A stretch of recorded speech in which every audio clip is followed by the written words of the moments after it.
Okay, so here we're using the Foilcraft Mayfair machine, and we're going to print onto this product, which is a cigar case.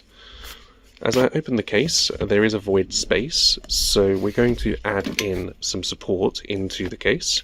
I'm going to use a little bit of a metal block, but this could be wood or another sort of sturdy material, just to give some support as we apply downward pressure.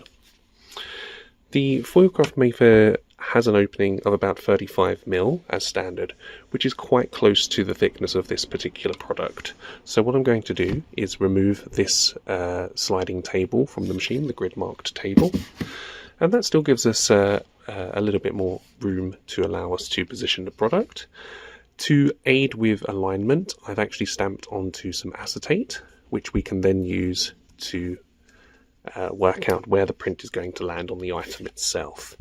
You can also use the laser guide on the machine to allow good positional work as well. Okay, so we've now positioned the product, and you can again check to make sure that the print is, you're happy with where the print is going to land on the item itself. Then we can remove the acetate and place foil. I'm going to use the premium grade foil here, which tends to adhere better to lower grade products. And the process itself is just a fluid stamp process. We really want the platen to make contact for just 1 or 2 seconds. And this does have a slight texture to the product, so ideally we want to avoid the recesses in the scales of the product.